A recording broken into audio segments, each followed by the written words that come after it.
All politics is identity politics.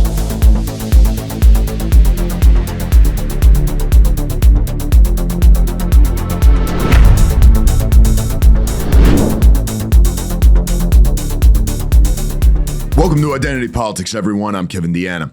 Now, I'm going to be traveling pretty soon. I'm not looking forward to it. The reason I'm not looking forward to it is because our government hates us and wants us dead and has decided to defund the Department of Homeland Security in order to make sure as many illegals stay in the country as possible.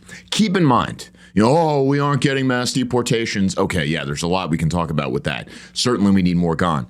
But you do understand that the entirety of one political party and pretty much half of the other, and the entire judicial system, and at least 3 justices on the Supreme Court, and the entire national media think keeping as many non-white foreigners in the country is the only issue that matters.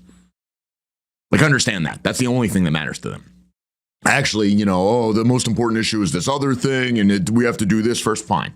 Maybe it is, in some cosmic sense. But to the people who matter, the people with power, which is to say, not you and not me, not us, the only issue that matters, the thing they are willing to go to the mat on, is keeping as many of these nons in the country as possible and to keep them coming. And they are literally ready to shut down airports and make everyone furious just to make sure that the law can't be enforced against their pets. Am I exaggerating? Is this hyperbole? Well, here is Senator Chris Murphy. The negotiation didn't have a path to citizenship. It was entirely on their terms in order to get Ukraine funding, right? Well, Chris, that's been a failed play for 20 years. So right. You are right that has been the Democratic strategy for 30 years, maybe. And it has failed to deliver for the people we care about most, the undocumented Americans that are in this country. You have to love how he catches himself there, right? He goes undocumented and he pauses. You can tell he's obviously about to say migrants, but then he realizes that's probably not the best soundbite. So he awkwardly says Americans, which makes it worse, undocumented Americans. And then he adds who are in this country, which of course means the entire sentence makes no sense whatsoever. But the real meaning is crystal clear. That is who they represent, these foreigners. Mass democracy with universal suffrage has no use for productive citizens. It has no use for patriotism. It has no use for people who actually make things, who make their community a better place. And by community, I mean a real community. Like a real town with Americans, not our communities, not the lumps of random biomass they imported here to stab us and steal from us. The worse people are, the more power our rulers derive. This is how mass democracy actually works. This is how it must work. Now, yesterday, we talked about how the legalist system is, contrary to all the talk of white privilege, systematically biased against white Americans. And to go farther, the more you can contribute to this country, the more you can hurt this country, really, the more the system will go out of its way to reward you. The more you contribute to this country, the more the system will be turned against you. That's how things actually work. So, for example, this from the New York Post. Headline, trans migrant gets sweetheart plea deal and rape of 14-year-old boy inside New York City bodega bathroom. An illegal trans immigrant admitted Tuesday to molesting a 14-year-old boy inside the bathroom of a Manhattan bodega last year, but won't have to do any more time behind bars. Nicole Alexandra Contreras Suarez, a 31-year-old Colombian immigrant, pleaded guilty to second-degree rape in Manhattan Supreme Court for sexually assaulting the teen in East Harlem last year and was promised a sentence of just 6 months, which she, not doing a lot of work there, she has already served. This means the creep will be free to go when she is sentenced April 27th, unless federal immigration agents are there to slap the cuffs again to deport her. The Manhattan District Attorney's Office said the resolution was reached in close consultation with the victim's family, sparing the teenager from having to testify to both the grand jury and over several days at trial, unquote. Of course this thing was granted a sweetheart deal. Of course. And who knows if New York City will even allow federal immigration agents to detain and deport this freak. It's not like we haven't seen judges smuggling them out the back. It's not like we haven't seen liberals willing to kill and die to defend people like this. Hell, give me some liberal white woman working for the public school system or the federal government or some NGO, and they'd probably still let that thing go. They'd let that thing read to their kids at the next drag queen story hour. At least the kids that haven't aborted yet. It would probably take place at like a typical church or public library. Like, this is what we're at. Why was this thing in the country? The Department of Homeland Security, the thing that Democrats are currently trying to defund, figured this out last summer. This is from them. Quote, "Worst of worst, criminal proceedings begin in case of transgender illegal alien accused of child rape in sanctuary New York City. We find out. This horrific and preventable crime illustrates the consequences of the Biden administration's catch and release and sanctuary policies. U.S. Customs and Border Protection arrested Contreras Suarez for illegally entering the United States in San Ysidro, California in March of 2023 and released him into the country. This criminal illegal alien then went on to commit heinous crimes in American communities. Contreras Suarez was arrested by Medford Police Department in Massachusetts for armed robbery, prostitution, and assault with a dangerous weapon. Due to local sanctuary policies, this criminal illegal alien was then released to terrorize more Americans," unquote. So we know exactly where and when he came into the country and was then released, and then was arrested again for serious crimes and then released. Why? Now understand, toxic empathy is part of it. The more of an outsider something is, the more of an other, as they always like to say. This more our entire moral order, all the structures of power in our society tell us we have to reward them. It is because this is a freak. It is because this is a foreigner. It is because this is a transgressor against like what we are told things should be. We actually have to reward them. And keep in mind, all this is happening at a time when they're dragging people in for sexual harassment or whatever charges from before I was born. I mean, you have people getting dragged into court because they're like, oh, you sexually harassed me in 1972. Here you have a kid get raped by a troon in public, slap on the wrist. You'd probably get a greater punishment for calling the troon a troon. That's where we're at. The moral imperative, and understand this, it's a moral imperative. The moral imperative in our society is to punish Americans and reward the alien. It's the opposite of xenophobia. Really, it's a kind of xenophilia. And you see it with this government shutdown. Around the country over the last few days, travel was a complete nightmare. Why? Because they defunded the TSA. All these people are resigning. You have lines completely out of control in places like Atlanta. At regional airports, like here in Lynchburg, they were talking about even having to shut the place down if this goes on. The media, of course, does not care at all, except insofar as they can vaguely blame Trump. However, President Trump had a really good idea. And I should stress, you know the way he is, he stresses that it was his idea. Whose idea was that to put ice in the airport? We're dealing really. Whose idea was it? Mine. That was mine. Can I ask you? That was like the paperclip. You know the story of the paperclip? 182 years ago, a man discovered the paperclip. It was so simple. And everybody that looked at it say, why didn't I think of that? Ice was my idea. First person I called was Tom Homan. I said, what do you think? He said, I think it's great. Then I saw today there was some masks on. I didn't think the masks were appropriate. I put out a statement and I asked them, would it be possible to take off the mask? Because they should wear a mask when they're dealing with the murderers and the thugs let into our country. You got to love these reporters having to sit there and be mad while he lectures them about paper clips or whatever else. But there is a serious point here. Like, Congress is going to hold American travelers hostage for their political agenda. So why not just use ICE? And is ICE really meant for this? Are they trained for it? Well, yeah, actually, when you think of where places where ICE should be, airports are a pretty logical place. I mean, you don't want contraband being sent abroad. You got foreigners running around with fake documents and whatever else. Obvious terrorist target, given everything that's going on. Transportation hubs are a pretty logical place for immigration law enforcement. So why not? But, you know, we're not going to stop doing this job. We're not going to, they want ICE not to operate in sensitive locations. Here's what I said from day one. There is no sanctuary. There is no safe zone for significant public safety threats and national security threats. Those are the people we need to arrest and deport from the country, and we're going to keep doing it. So they did this. What has been the result? Wait times plummeted. Crowds went down, which raises certain questions about why are there suddenly all of these people who are not at airports? How many illegal aliens actually are there in this country? I don't think it's 11 million. I think it's probably closer to like 30 million. But the problem is essentially solved. So, for example, here in Atlanta.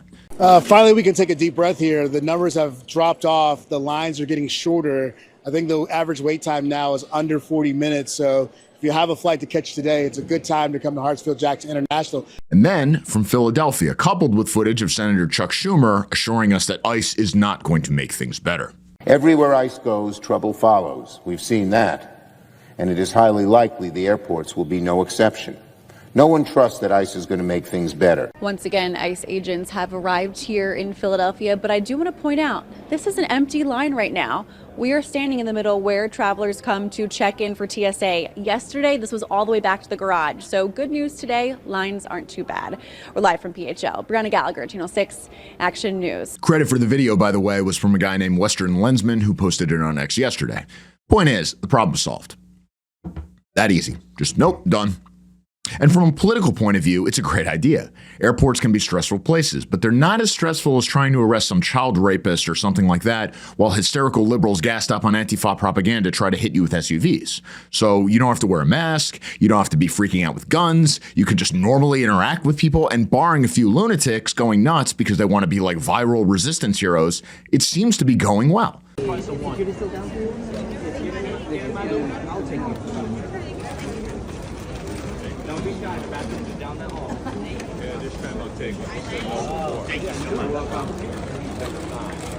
have a big flight.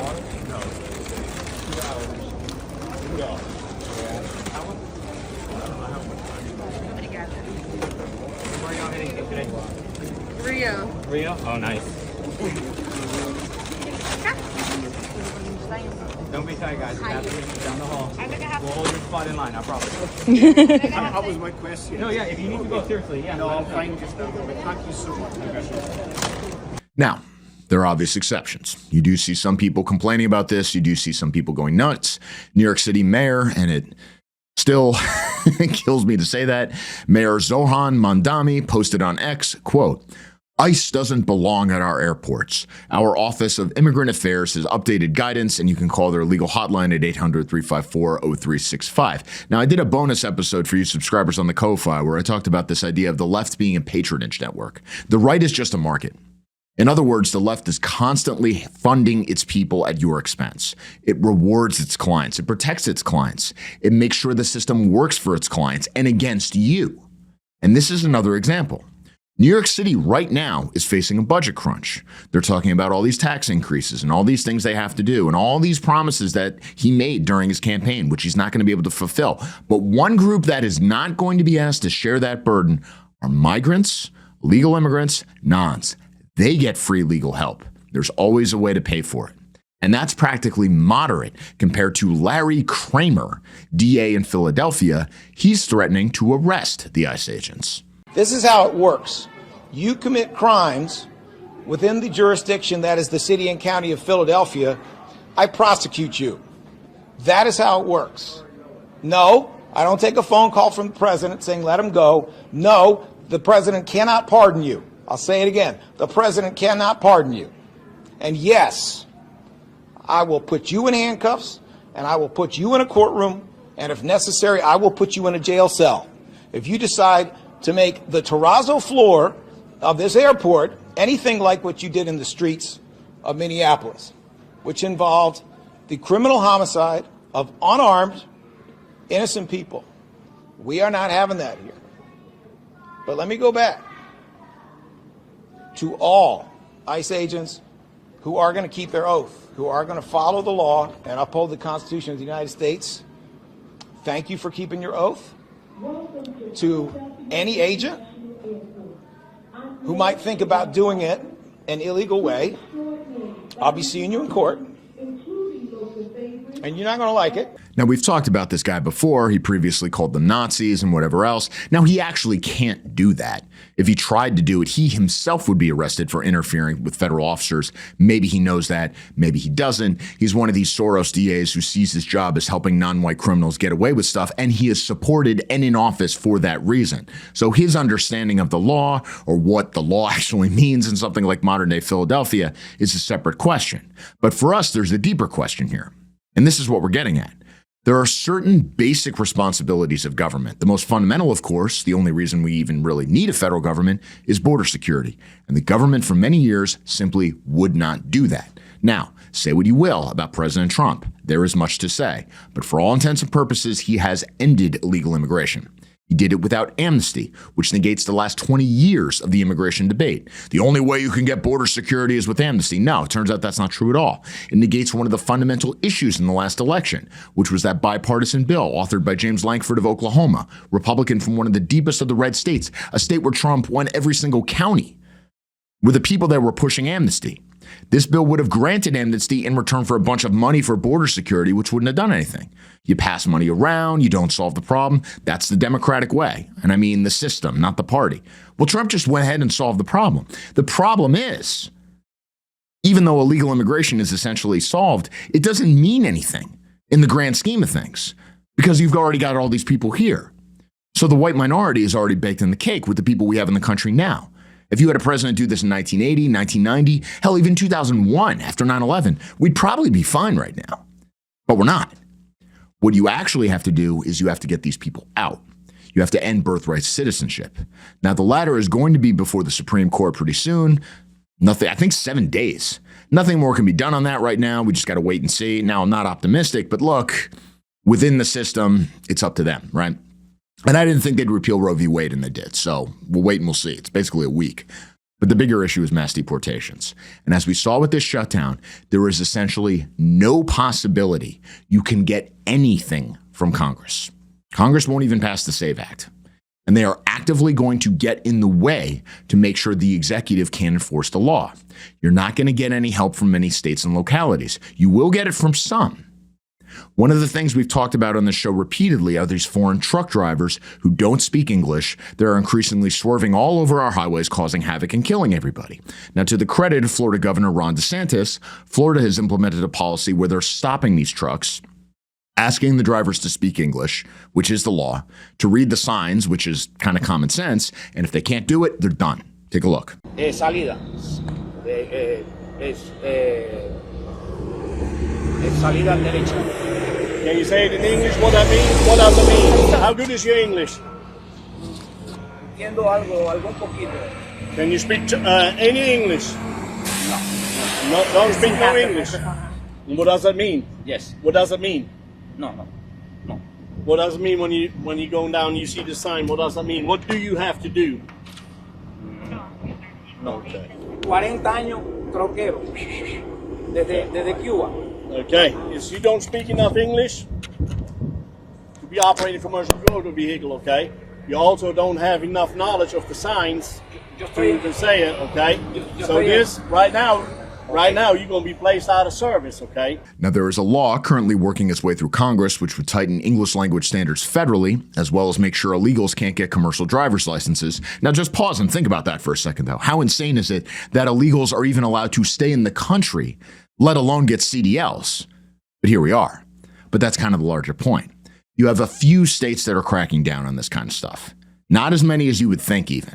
Deep red states, for reasons we've discussed before, states like West Virginia, Oklahoma, Idaho, they're not really going after illegal immigration. Why? Because in those states, you have to run as a Republican to get anywhere. So you basically have liberals calling themselves that just to get in. And more importantly, more fundamentally, and this is where you say, like, the whole system is rigged, Republicans fundamentally are going to do what the business lobby wants. And what the business lobby wants is privatized profits, socialized costs, cheap labor. Cheap labor is very expensive, but not for them. It's expensive for us.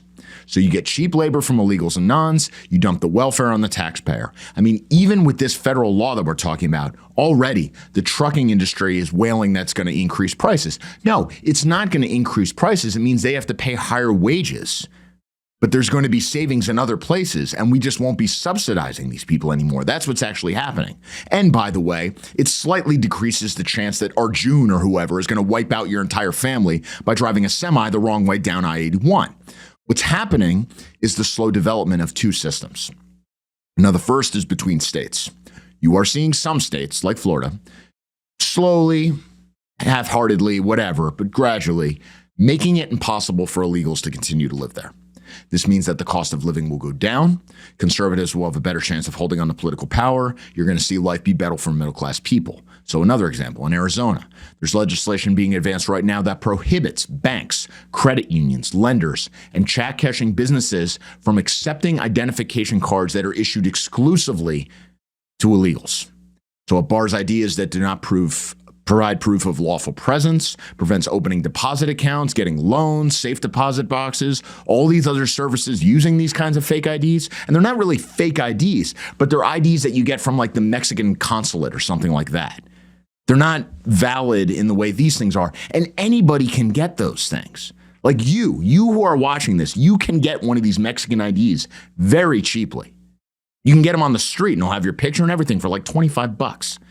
So we're going to stop doing that. It also prohibits loans based solely on an individual taxpayer identification number. So in other words, you're making it impossible for these people to function. This is how you stop the problem. In contrast, you have this fetish in blue states where they basically openly declare that the point of this place is to serve foreigners, that their states are just not for Americans anymore. So in California, you basically have white flight from the entire state. In Minnesota, the state government has essentially been handed over to Somalis. Public education requires teaching white students that they are oppressors, that they need to fight white privilege, that they need to battle for the interests of POC. And despite, or perhaps because of immigration being a magnet to these blue states, people are leaving. And they're taking their money to red states. So you see this flow of population and wealth to red states. When Charlie Smirkley distributed this graph on X based on IRS data from a couple years back, presumably this trend is increasing. Well, how do we know this is true? That's just one thing or whatever. All right. Well, here's New York Governor Kathy Hochul admitting that the tax base in her state has been eroded. And being conscious of the facts that I need people who are high net worth to support the generous social programs that we want to have in our state. Right? Now, there are some patriotic millionaires who stepped up. Okay, cut me the checks. I mean, just if you want to be supportive, but maybe the first step should be go down to Palm Beach and see who you can bring back home, because our tax base has been eroded. So I philosophically don't have a problem. It is like I have to look at the fact that we are in competition with other states who have less of a tax burden on their corporations and their individuals. And I would say remote work changed everything. There were people who could only work in an office in Manhattan or work in New York State, and they were captives to our state. They were going to stay. We saw that that's not the case. I mean, Wall Street businesses looking at Texas, they're not going there because they have a nicer governor. I know that for sure.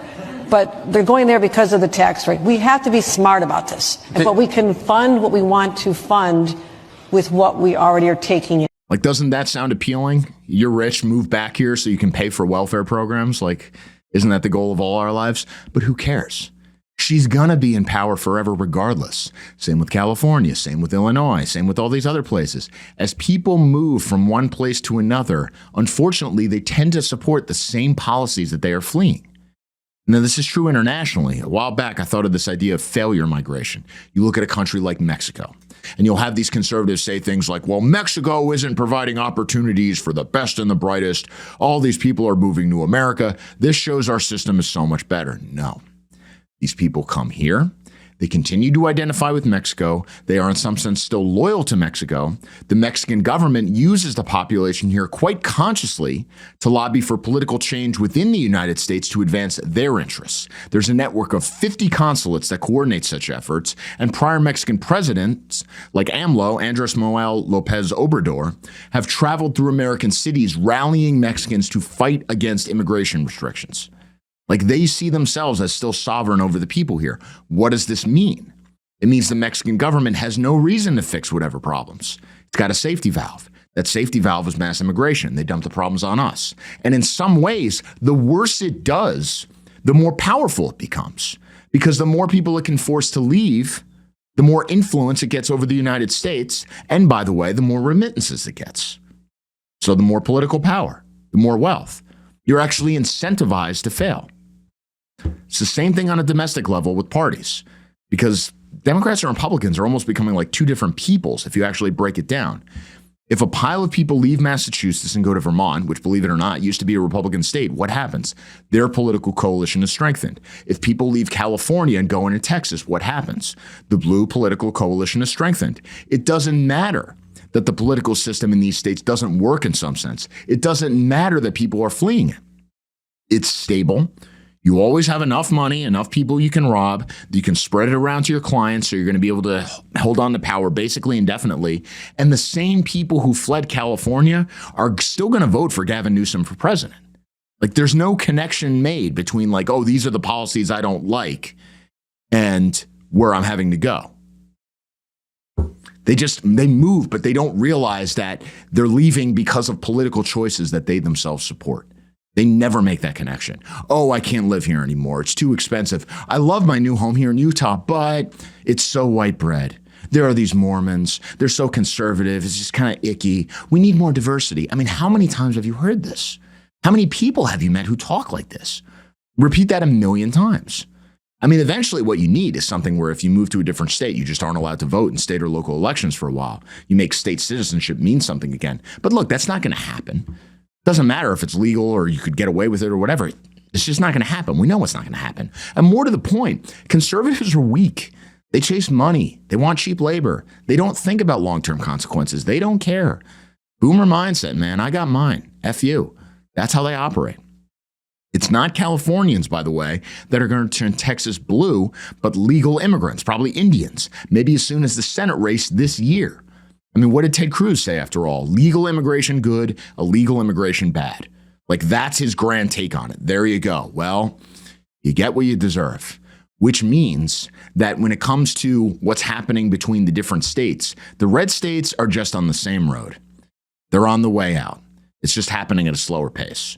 You're not going to see secession. You're not going to see balkanization. You're not going to see some resistance block or anything like that. Maybe you'll see something temporary. But in the long term, we all know how this movie ends, which means that you really only have the one alternative, which is what's happening at the federal level. And this is way more interesting. When we talk about ICE, let's return to where we began, ICE at these airports. And the fact that the president just by himself can be like, you know what? I'm going to use this giant armed force to do the policies that I want. What has been the reaction to it? What we're really talking about is a politicized force under the personal command of the president of the United States and no one else. Congress, which at this point basically should just be abolished, totally unfit for purpose, has only one weapon over this, which is funding. But the thing is, this shutdown doesn't affect ICE. It affects DHS more broadly, but ICE is funded for a while now, and it's funded at a level comparable to an arm of the military. The DHS shutdown is about other things. It's about the TSA and other stuff. So as we've seen, the president can just do things. There's a problem. Here's a force loyal to the president. They have guns. You send them in, the problem is solved. But think about what's really going on here.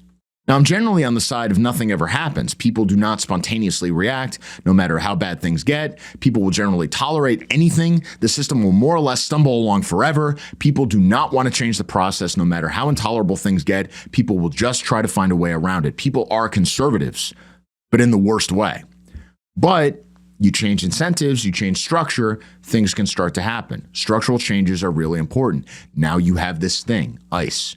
You have one political party and the media campaigning for them to be abolished. More than that, you have people more or less openly calling for them to be killed on social media under their own names because they're pretending to be anti-fascist partisans.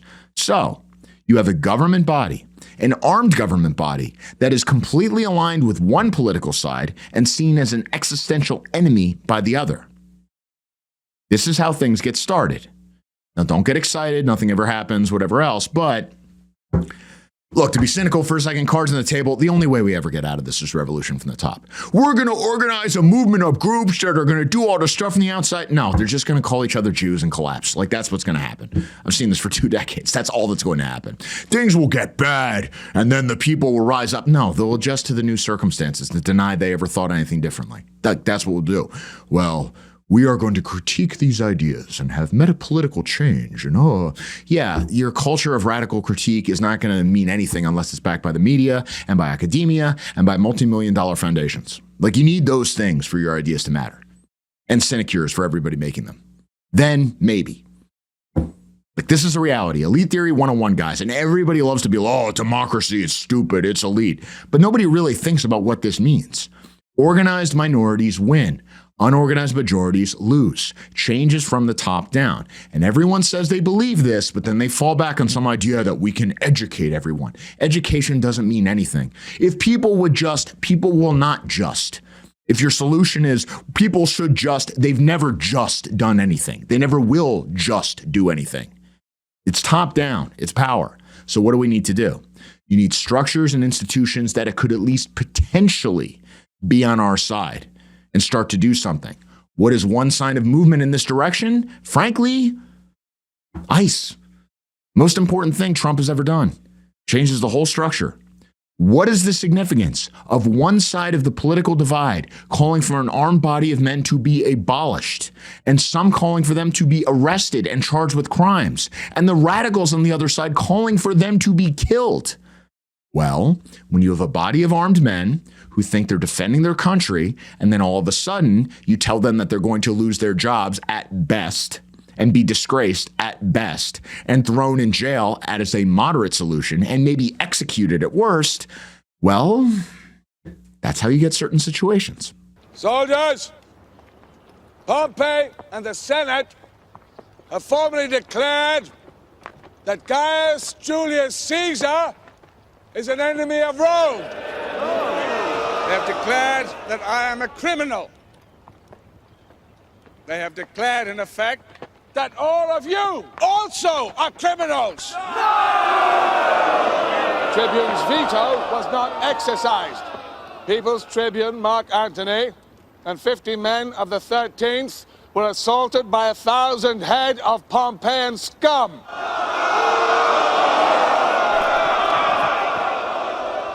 A tribune of the plebs assaulted on the steps of the Senate House. Can you imagine a more terrible sacrilege?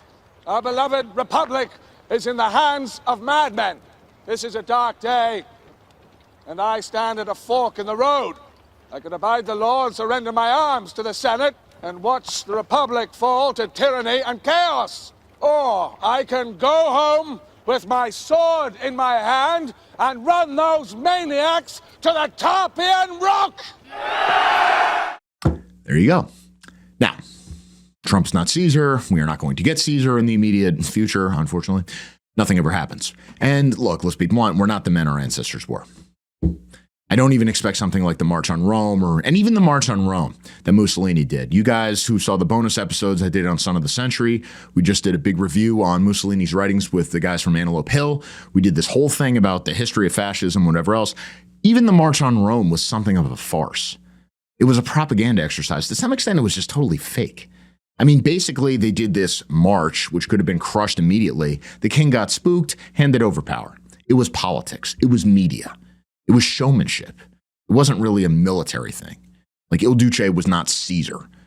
And even a kind of fake propaganda march, that is unthinkable in this context, in the situation we're in now. So, don't get excited. Don't get too worked up.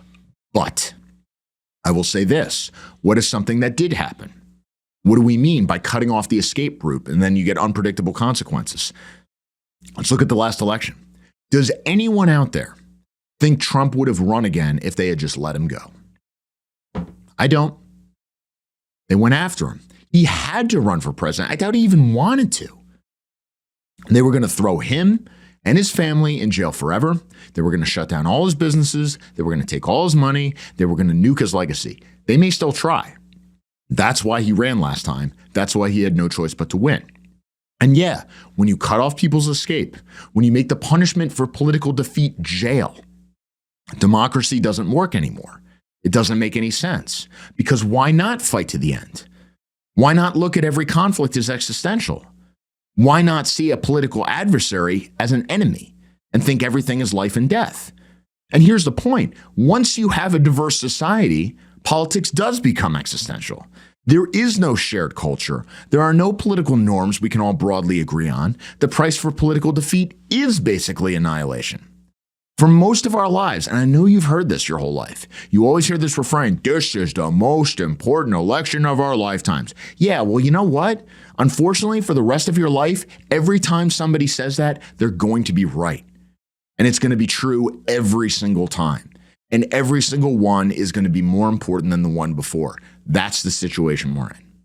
And this is certainly true for anybody who is working in ICE right now. Because what are these guys going to do if their side loses? What is anyone who is committed to immigration law enforcement going to do when the stated purpose of the other party is not only to hand the country over to foreigners, but to give them personal power over you? I mean, this has already happened to some extent. Look at Ilhan Omar, Rashida Tlaib, Pramila Jayapal, all these other nons driven entirely by anti-white spite in Congress. What kind of policies do they want? What are the personal consequences for a guy who works for ICE or people who have opinions like ours? This is where we're at.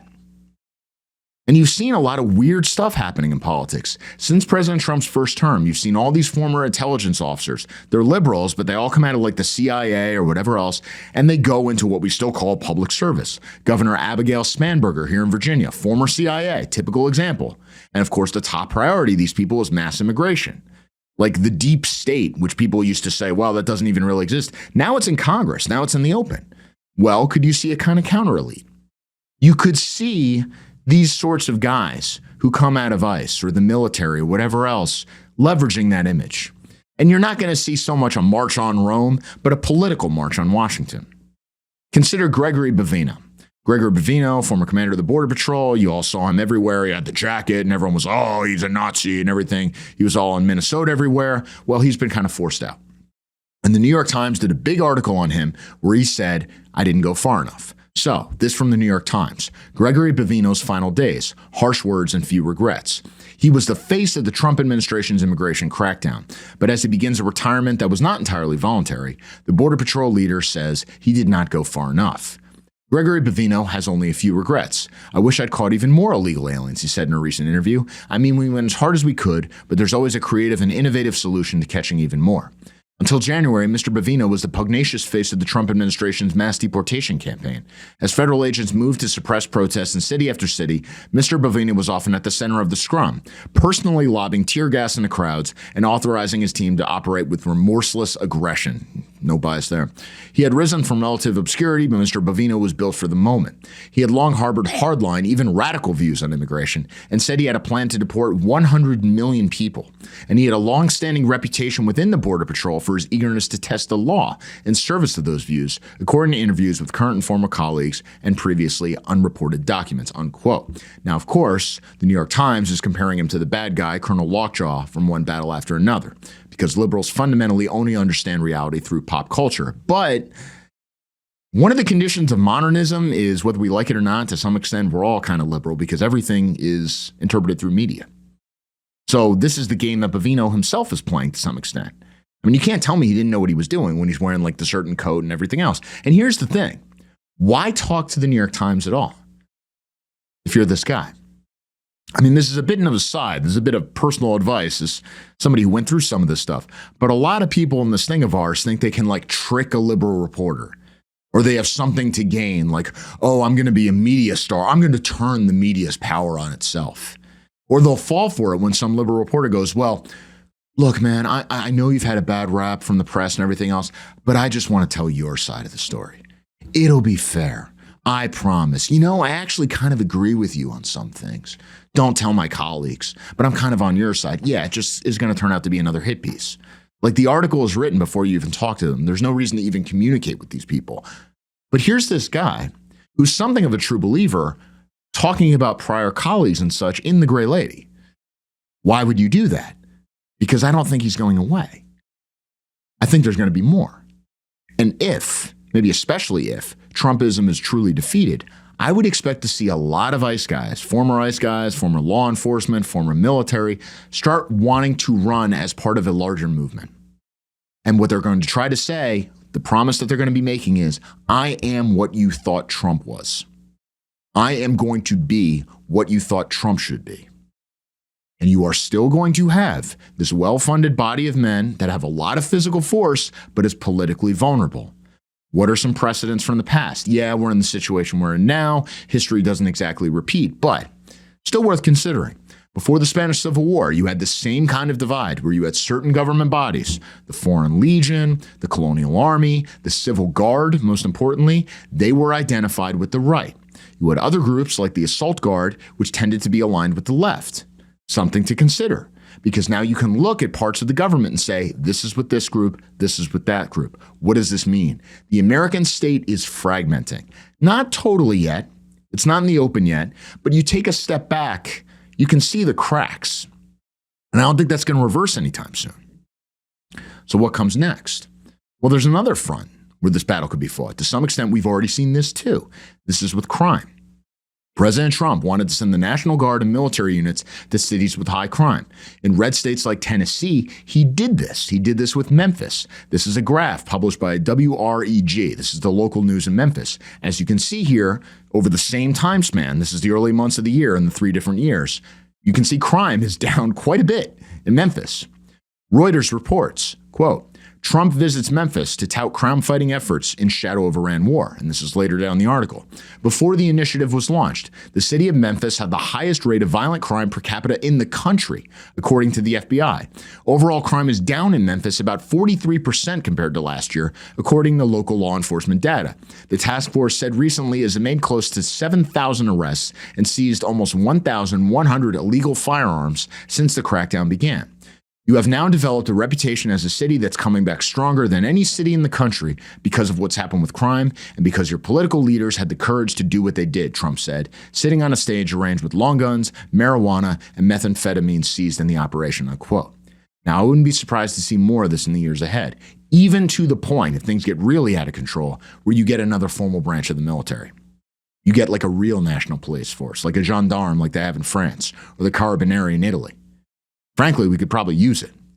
Institutionally, right now, and this is just me saying this, but to me, it is so clear that America can only be governed in any meaningful sense by a strong executive. Our system is totally breaking down on every other front.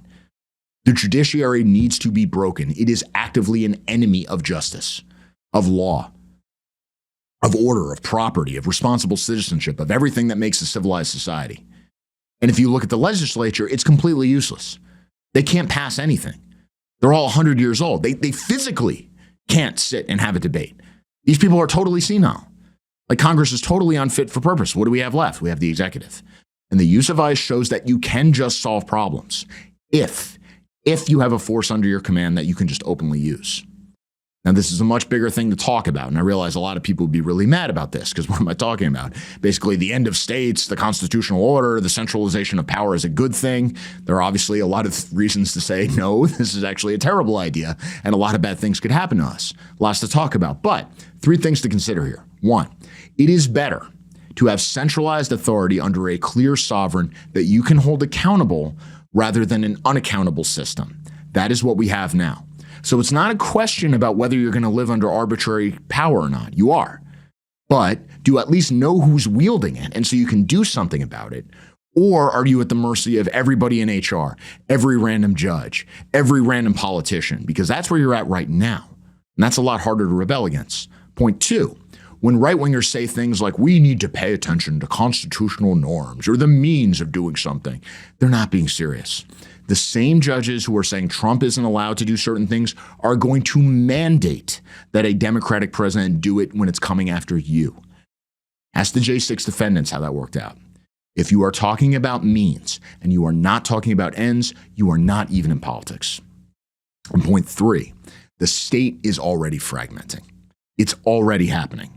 Now, I think the most likely scenario, unfortunately, is the left is eventually just going to impose a new political settlement on all of us in a few years, like FDR did with the New Deal. But there is an alternative. And you see what's happening with Trump and ICE. You can see this alternative possibility. Now, will Trump himself do it? Probably not, almost certainly not. But he has started something. And if you look closely, you can see a very narrow path, like Moadib here. You can see a narrow path where you get something like Bukele in El Salvador here in America. You want American empire? Forget foreign policy. The war is at home. And this is how it could start. Hey guys, quick reminder before we continue. You can follow Identity Politics on Rumble, Odyssey, YouTube, X, and TikTok. And if you want to make sure you never miss an episode, sign up for our email list. If you believe in this work and you want to help us stay fully independent, you can support us directly on Ko-Fi. We offer bronze, silver, gold, and white membership tiers, or you can give a one-time contribution, whatever works for you. Every bit of support helps fund production, research, and our ability to speak freely without corporate or platform pressure. All the links are in the description below. Now back to the show.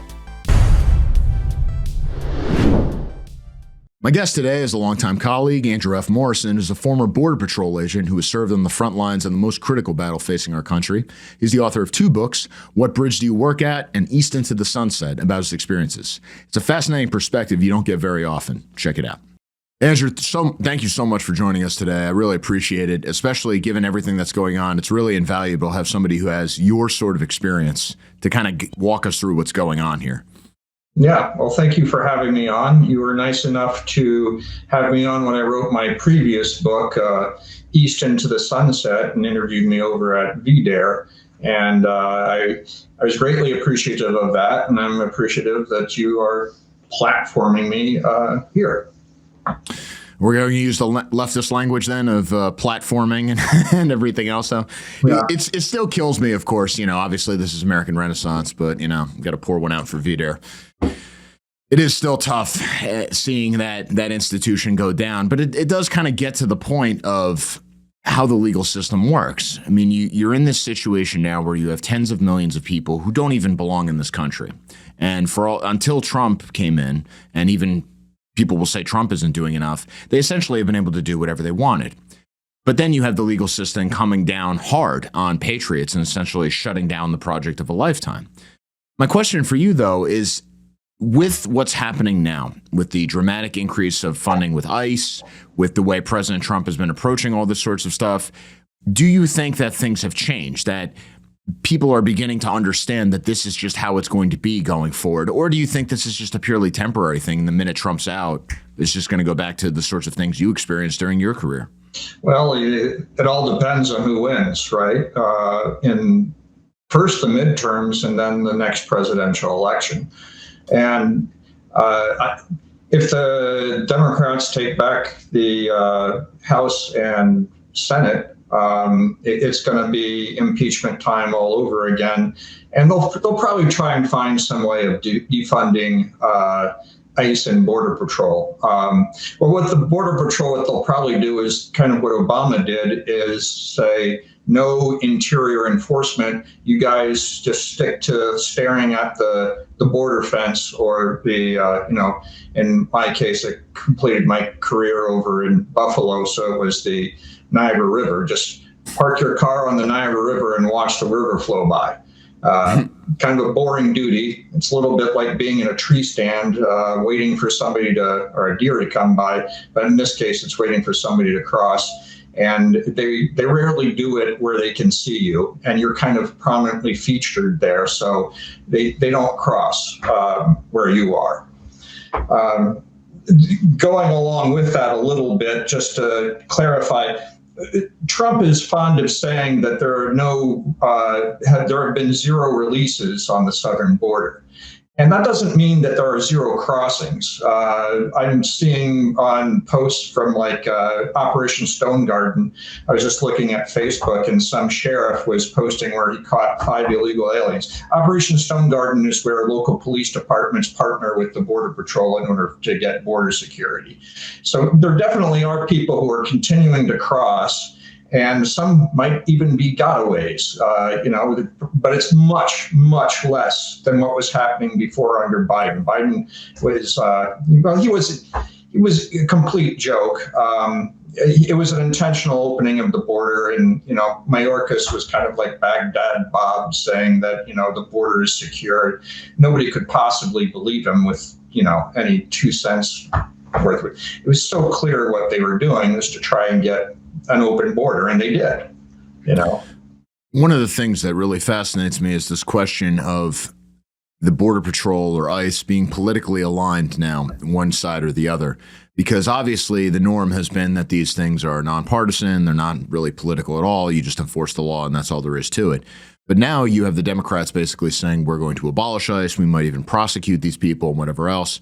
But to some extent, you saw the beginnings of that with the Obama administration, where you had these efforts to essentially prevent you guys from doing your job. At the same time, they would still go through the motions of saying, oh, well, we're obviously opposed to illegal immigration. They're still going to, I think they may have even thrown more funding your way, just not allowed you to carry out the mission. When you're in your time with the Border Patrol, what was the reaction when you would see these sorts of efforts from the political leadership where they're sort of throwing you under the bus, but at the same time, you're still dependent on these guys for the paycheck. Yeah, it was a difficult situation. Let me back up a little bit and say that I joined the Border Patrol in 99.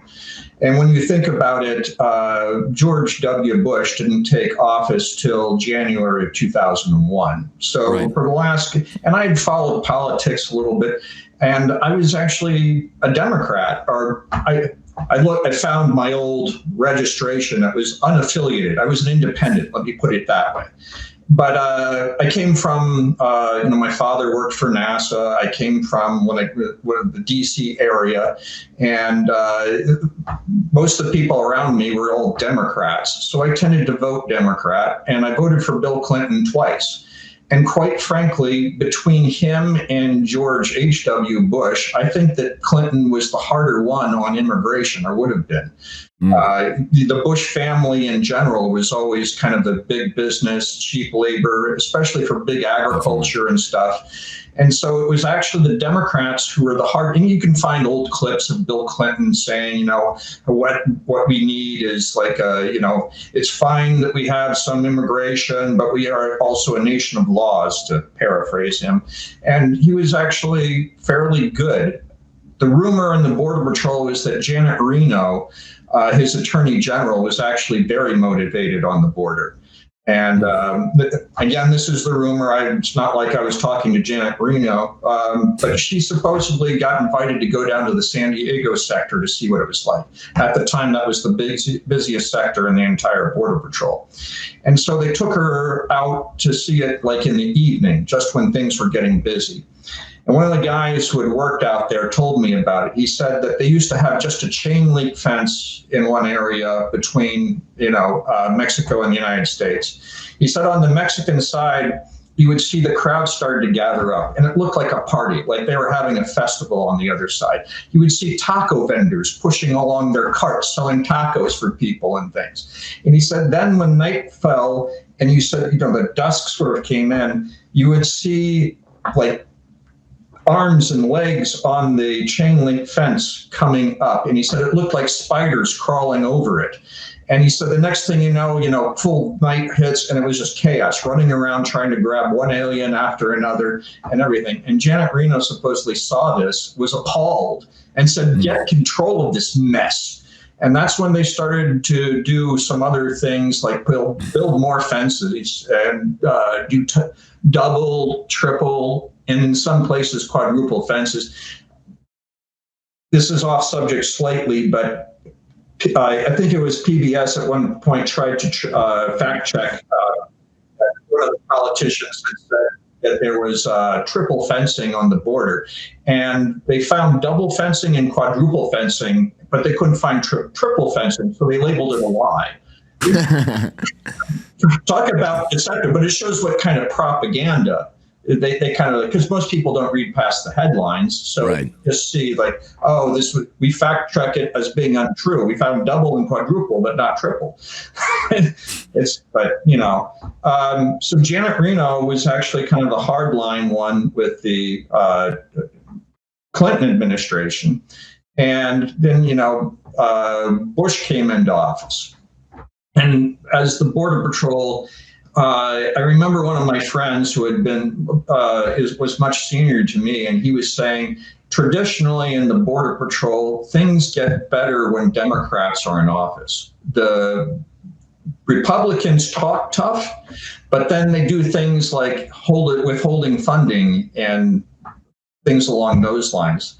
The Democrats are the ones who will like boost your salary and give you more money for retention and all. It's like, okay, we didn't know what to expect. When you look back in hindsight, it's always like, oh, now I can see how it was going. But at the time, you don't know. It's like us speculating about the upcoming elections and who's going to win. We don't know yet. So if you take it back to that time, we had kind of like high hopes for the Border Patrol and Bush, but he wasn't following through in the first few months. And then September 11th happens. And at that point, it's immigrant related. Right. Yeah. So you think, oh, good, they're going to like let loose the hounds is one of the terms one of the agents used. We're going to they're going to have us running around doing interior enforcement and stacking up people left and right. Nope. What they had us do was, I don't know who came up with this stupid policy, but somebody in Washington, D.C. had in case of terrorist attack or whatever, what we were supposed to do was protect our infrastructure, our own buildings. So we had guys parked for their entire shift in front of our, at the time it was the McAllen Station and McAllen Sector Headquarters. Now it's called Rio Grande Valley Sector Headquarters, and they're still. But I can remember long nights of being parked there, just bored out of my friggin' mind, in front of the McAllen Sector Headquarters, with nothing to do. I was very fortunate. I can remember one night when I was fortunate, one of my good friends who likes history like I do, and we were both of us in two separate vehicles. He was supposed to be the front gate. I was supposed to be the back gate. They were bored out of my mind. So we're both leaning against my Tahoe, just talking. And one of the A chiefs at 2 or 3 o'clock in the morning comes driving in. I think he had to fly out the next day, and he forgot something in the office, so he was panicked and came in. And gave us this double look, you're awake. So what the hell are we supposed to do? We were just, he probably would have busted it if he fell as we were asleep. But he figured, well, thank God that they're at least awake, But we weren't doing any good. We were taken away from the border at the time. So initially, right after September 11th happened, the amount of crossings dropped off because the Mexicans were afraid. They figured, yeah. Call out the National Guard and shoot people coming across and everything. And then after a short period of time, they realized, well, the Border Patrol is not doing anything. And in fact, they're more concerned with their buildings. And so then the crossings ramped up. And on top of it, not immediately, but a little while later, the money to hold illegal aliens in what we called camp. It's left over from the old days of the patrol to call it camp, but it's immigration detention is always called camp. Even if it's, supermax facility, they call it camp. But the money to hold people in camp dried up. And as a result, we did send back Mexicans, but there's a term, we call them OTMs, other than Mexicans, OTMs. It sounds like a tribe or something. OTM. But the OTMs or OTMs soon realized that they would be released if they came to the United States. And they did. They came in droves, and I kind of talked about that in my first book. One of the reasons I left for the northern border, I was sick of it. I didn't want to participate, and I still resent George W. Bush for what he did, and then he pushed for an amnesty afterwards, which is. Only after his amnesty seemed to be in trouble did he really start doing something that was immigration related. And going along with that, one of the things that they did was, I think it was called Operation Streamline, but it wasn't across the board. It was basically the zero tolerance policy, where anybody coming across the border would get instead of just being VR'd back to Mexico or to their home country, was being criminally prosecuted, 8 U.S.C. 1325. So they were being set up to do their 6 months in detention after crossing. Most of the time, they got time served and sent back. But the next time they crossed, they show as a previous deportation, and that makes it a felony. At that point. So that really, in the areas of the border where it's tried, it really cut down on immigration.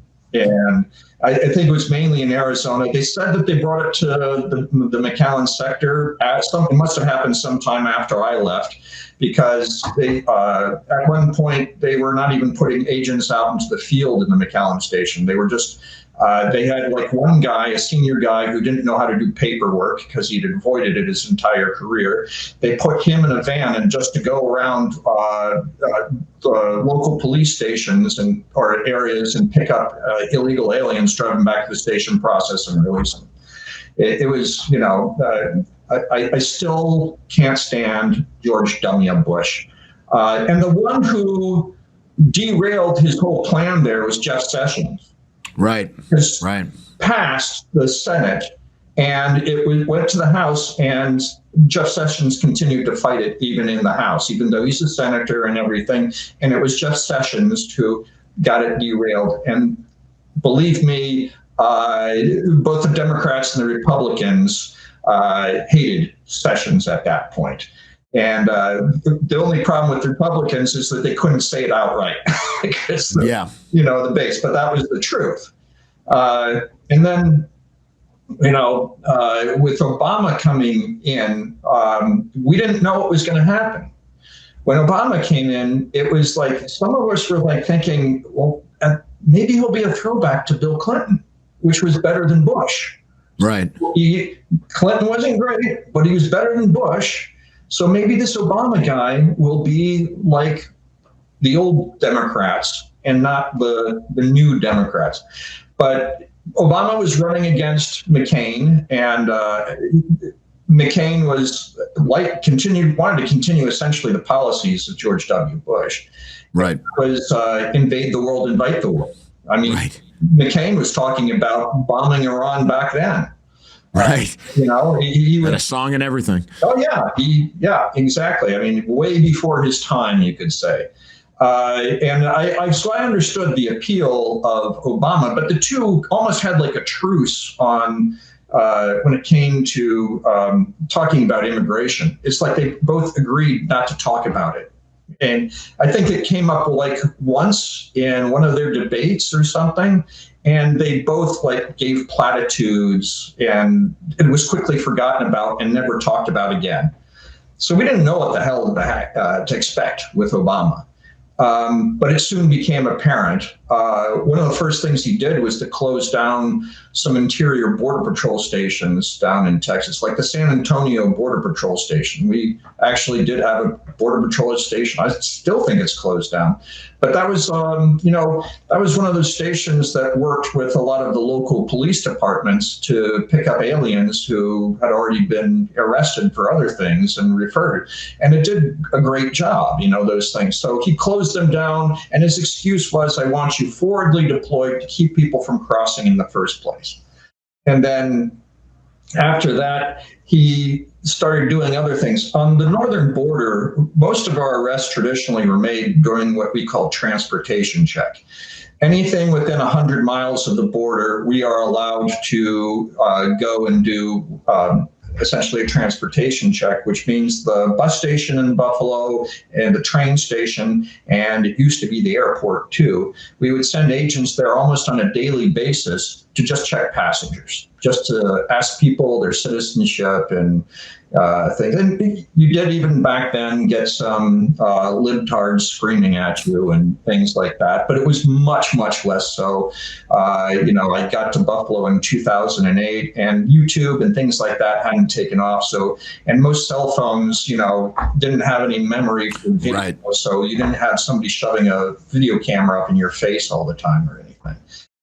So we actually, we had a couple of agents who were really good at it. One in particular who I refer to in my new book in various names. The Rooster is one of his nicknames. But he was like kind of a hyper guy who, very talkative and everything, and chat everybody up. And he knew his paperwork, because believe me, it gets complicated with filing like which charge for the overstay as opposed to which one who just crossed the border, and which paperwork to do. And his paperwork was immaculate, and he sacked up aliens mainly at the airport, left and right.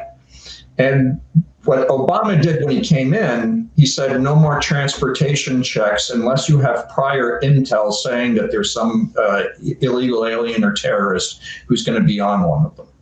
And so that shut down all of our interior, all of our transportation checks. And the other thing that we negotiated with ICE, and ICE said that they were going to do the worksite enforcement, and Border Patrol would do no worksite enforcement at all. And it was like, fine. But ICE, at the time, you have to remember, it's Immigration and Customs Enforcement. Right. When they combined what used to be INS special agents and customs special agents, when DHS was first formed, there was a battle between the two as to which one would rule the roost. Right. I think there were more customs special agents, and they had a lot more duties, and they were a little bit more glamorous because they do a lot of drug cases that get sensational headlines and everything. Whereas the INS was very often just like stacking up restaurant workers. And so the glamour wasn't on the immigration side, it was on the customs side. And actually, Tom Homan talked a little bit about this in his book, and he actually suggested separating the two back up, because each time that immigration became a hot button issue, ICE would just go and say, okay, we'll do customs stuff. And, go after counterfeit goods, go after kiddie porn, go after drugs. And mainly it was a lot of drugs. And I was detailed briefly from the Border Patrol to, they call it the BEST team, and I forget, Border Enforcement Security Team or something like that, BEST. And all we did was drugs. We did nothing with immigration whatsoever. Yeah, it does seem, I remember back in the day on VDARE reading a lot of articles from people who were inside the bureaucracy and everything else. And it seemed like so many times a lot of these immigration law enforcement things were doing everything except immigration. Remember there was one time that we were going after like counterfeit sports jerseys or something like that. And you'd see these like press releases like immigration and customs busts up like counterfeit basketball jersey ring on it. Even though I was Border Patrol, they were like, I was like, it was interesting about all the ways that they can counterfeit NFL jerseys, sunglasses, just virtually any high-value Gucci bag or, handbags and things like that. They, Timex watches, everything's made counterfeit. And all that, and since it all comes over the border, that gives Customs nexus to investigate it, which is fine. That does need investigating too. But I always like to point out that a lot of that stuff, it's going to a person. It's being transported by a person. You take out the person, the other stuff doesn't come in either. It's kind of like drugs, if there's a whole infrastructure involved in drugs. A lot of the ma and pa Mexican restaurants that we looked at in and around the Buffalo area turned out to have some minor cartel connection. And I say minor because like the dishwasher doesn't know what's going on, and probably the cook doesn't either. But very often one or the family member or somebody of the owner will have a tie to like one of the cartels. And they're using the restaurant to launder money. Right. They're not like dealing drugs out of the restaurant. You're not going to run in there and find any of the coke or anything like that. But after, they like cash businesses, and they, because it gives them an excuse to launder the money. I once went on a ski trip a few years ago out to Jackson Hole, Wyoming, and the ski club I was with, we decided, the guy who had organized it had like a couple of different restaurants that we would go to during the week, and like you made your own plan this 1 or 2 days too. But one of them was to go to a Mexican restaurant. So we went to the Mexican restaurant. There's like 30 of us there or something. And after we all order beers, margaritas, whatever, and then start looking for our next, what we're going to have to actually eat and everything, one of the waiters came out and said, oh, by the way, the first round of drinks is on the house. And I remember one of the ladies like, oh my God, that's so generous of them. And I was like, yeah, welcome to money laundering 101. Believe me, in the back room, that's going to be written up that was paid for all in cash.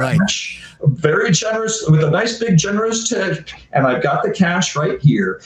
It's like, people don't realize that, but when they're going to a Mexican restaurant, like, go to Chi-Chi's, go to Taco Bell. Yeah, right. And this is really trust the owner or something. There's a good chance that there's something else that's nefarious going off. Yeah, I feel like that's something people have only started waking up to in the last few years, just how much of the American economy is just fraud and moving money around that comes from like government or drugs or whatever else, and rigging programs that, you're getting money from the government that you're not supposed to be getting, all this kind of stuff, stealing Social Security numbers, doing all this sort of thing. It seems to me that it really fell off a cliff, though, with Obama, because I started writing on this sort of thing during the Bush years. Obviously, I was on the Hill for a little while with Tancredo when we were fighting the Bush amnesty and things like that. Love Tancredo. He was he was the best. I mean, he's everything is downstream of him in some level, even more than Buchanan in terms of like the modern immigration battle.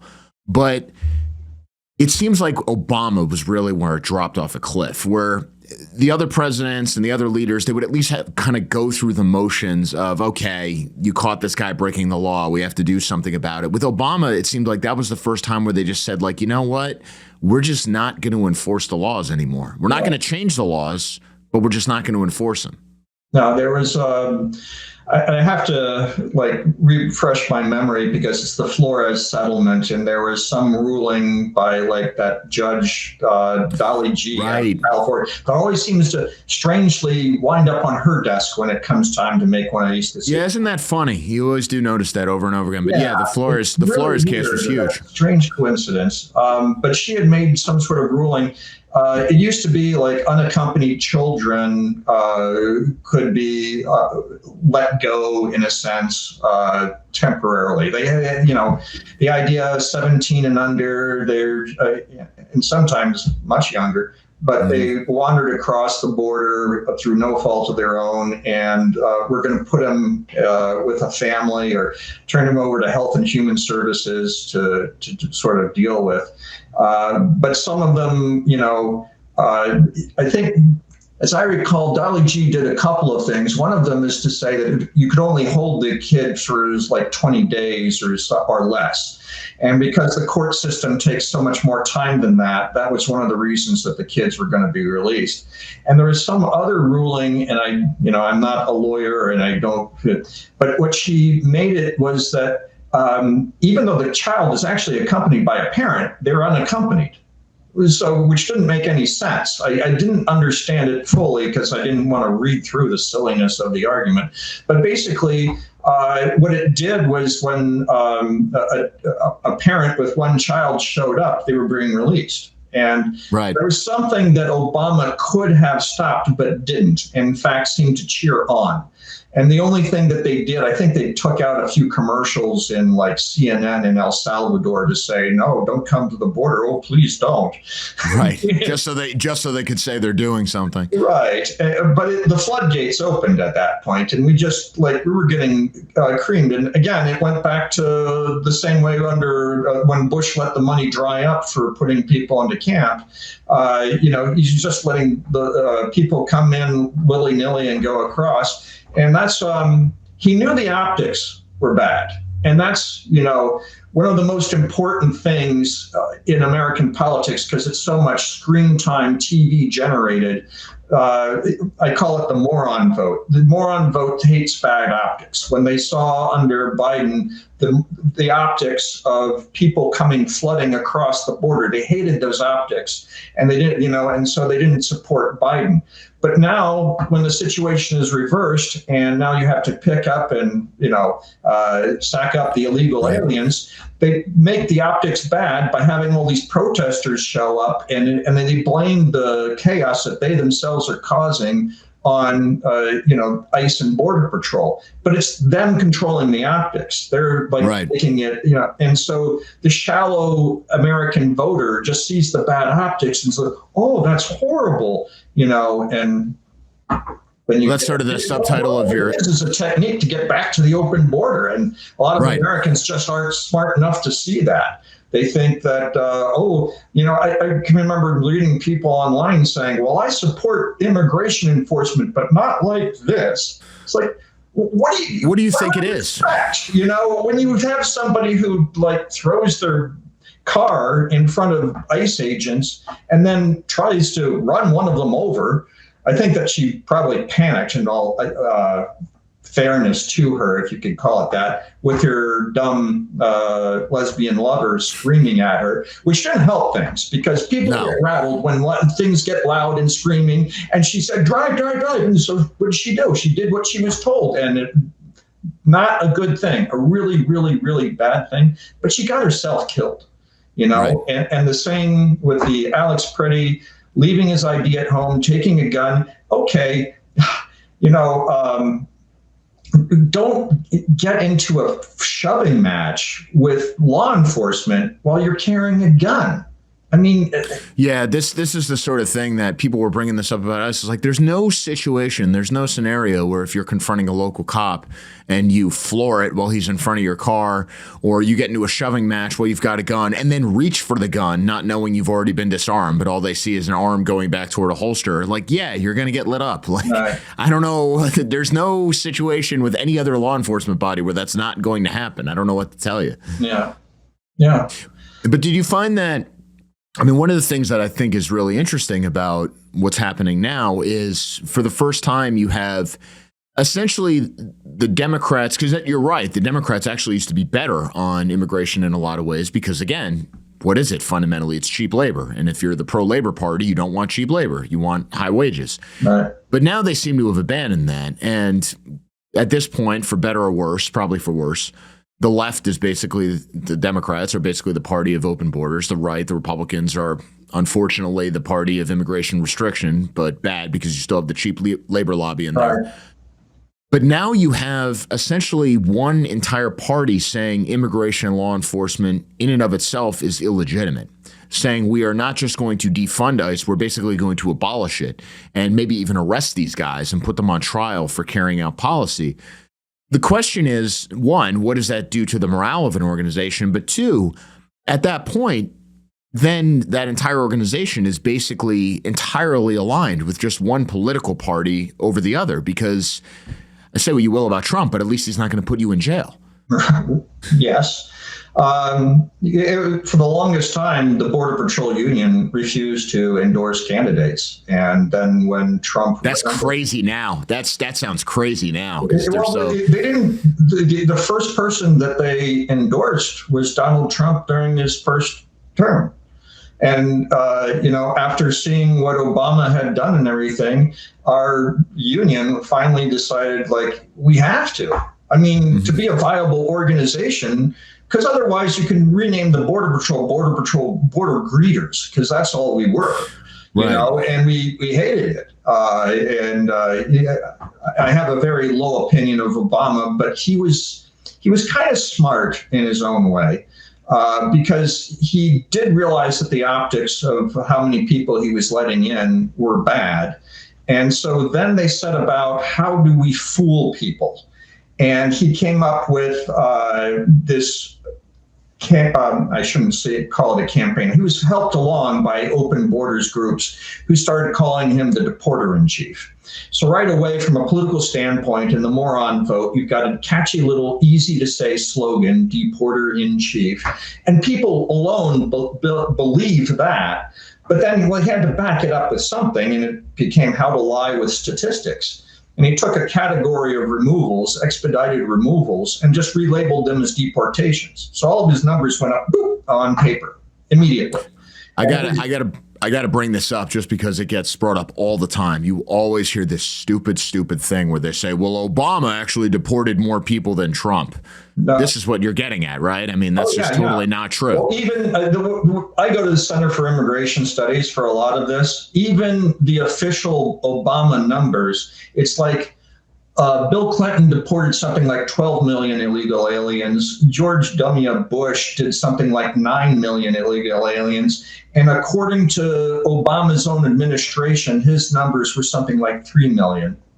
So even on the official government statistics, he gutted immigration he gutted interior immigration enforcement. He opened up the border to anybody coming across with their child. His only solution was, well, there's a certain category of expedited removals. If we claim that those are deportations, it'll make our numbers go up. And then I put this in my book, but I didn't but my disclaimer is I can't prove it. I just heard this rumor from one of the patrol agents in charge over at the Niagara Falls station years ago. He had come out of D.C., gotten transferred up to the Niagara Falls station. He was claiming that one of the tricks that the Obama administration was doing was, so ICE controls detention camp, immigration detention. Border Patrol, of course, does our own thing, and then we turn them over for long-term holding to ICE at the time. So we would catch the Border Patrol would catch an illegal alien, turn it over to ICE at the deportation officers, and if that alien got ordered deported and sent back to Mexico or wherever, the ICE would count that as a deportation for themselves, and Border Patrol would count it as a deportation for ourselves. So if, in effect, you're double counting the aliens. Yeah, one person is two. So everything was trickery. But on paper he looks good, and with that and these pro open borders people are calling him the deporter in chief, and it's almost like they were running cover for him. Like, right. Oh, see, he's being way too harsh, when the opposite was true.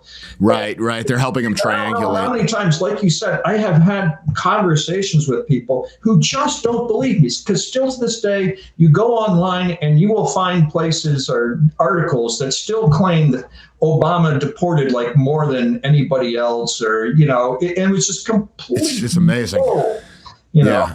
It was bull that I remember like reading stuff about this 15 years ago or whenever it was, and people still say it. Like they just, nothing will make it go away. It is Goebbels, the old saying that a lie repeated often enough becomes the truth. What is the other? A lie can travel halfway around the world before the truth gets its boots on. Sure. That was Churchill. Yeah, there's so much deception going on. And I don't think people realize that. It was part of the reason I'm very passionate about border security, immigration enforcement as a whole.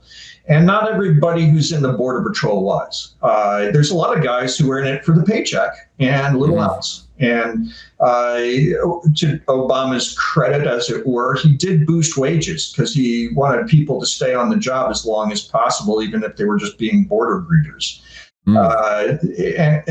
So fine, nobody's going to turn down extra money. Just human nature. Nobody's going to turn that down. But it kind of built on to his perception as being this immigration hardline enforcer. I increased spending for the Border Patrol. And it's like, yeah, you increased our salaries, but you didn't increase enforcement. Right. I mean, it's got to be. It goes along with the deception, So there's that. I mean, it's got to be a lethal blow to his spirit de corps. I mean, like when you talked about the Goebbels quote before, I mean, Goebbels, of course, he wasn't referring to himself. He was referring to his political enemies when he said that. And it was Churchill who did the other quote about the law going around the world and everything else. Yeah. And I always like the Goebbels quote because people will – it's such a good quote on multiple levels because, one, it's true, but also because it's attributed to like him talking about himself – when he's talking about his enemies, which itself is proof of like how these things, how if you just like stick to a line for so long, it works. And it's the same thing with immigration, where it's incredible to me how many people on the right, even to try to hit Trump from the right, will cling to this narrative of Obama was the deporter in chief. Oh, I know. And Obama was this absolute militant on the border to the right of Trump and did all these things. And yet when you look at what he actually did to the mission of the Border Patrol, even while increasing the salaries, I mean, he essentially just ripped the heart out. Very, very, very true. I see that I've got into it on, social media, let's say, where I was talking about, like, look, I'm a retired Border Patrol agent, and I can tell you, Obama was terrible on immigration enforcement, absolutely horrendous. And I start illustrating some of the things he did. I'll even give them a few articles. Unfortunately, the only people who I really trust to tell the truth are, places like Numbers USA, Citizenship for Immigration Services, who do real in-depth analysis of what actually happened. But if you go on something like CNN or NBC or anything like that, or even if you just pull up a Google search, the first searches are going to say, yes, Obama was like this super patriot on immigration enforcement, when nothing could be further from the truth. It's just, like a different reality, a different world going on. You can't. We're living in a time when you can't trust a lot of the mainstream media. It's just so full of lies. It's part of the reason that I retired. Or I basically retired just a couple of months after I became eligible to, and it was during the Trump administration, because Trump, frankly, stabbed Jeff Sessions in the back when he rescinded the zero tolerance policy. I'll grant you that. Yeah, I mean, the fall of Jeff Sessions was the worst. I think the worst thing that happened during the first Trump administration. I hear you. I thought that, part of the problem, and this is the other part of the politics, is Jeff Sessions was a very nice Southern gentleman. And he sort of expected the Democrats to play by Marquis de Queensberry rules or something. Yep. So when it came time to the Russian collusion hoax, he thought that they would do a shortened investigation, find nothing there, and then they'd move on to the next thing. But of course they didn't. What they did was, again, the propaganda, the lie repeated often enough. They didn't find anything in the Mueller report and everything, but they can never say that they didn't find anything at all and it was just all smoke and mirrors. They always have to hint that there was something there, but they just weren't able quite to prove it. So that enough of their cult-like followers will still believe that message and will still repeat it to this very day, even though it's such an obvious lie. Yeah, it's crazy, especially because Mueller just died. When you think about how insane it was with this sort of stuff in 2017, 2018, full-time shows and podcasts and people lighting vocational candles to like Mueller, like Catholic saints and stuff. I mean, just absolute insanity. Yeah. But one thing I want to shift to a little bit is when you compare the first Trump administration to the second Trump administration, I think you'd agree that the second Trump administration has been better on immigration than the first one. But there are some people who would say, and this is a very common criticism on the right, that look, when you have what they did in Minnesota, you just had Greg Bovino basically get forced out, more or less, a sacrifice to the optics, as you point out with Minnesota, that doing this is in some sense just theater.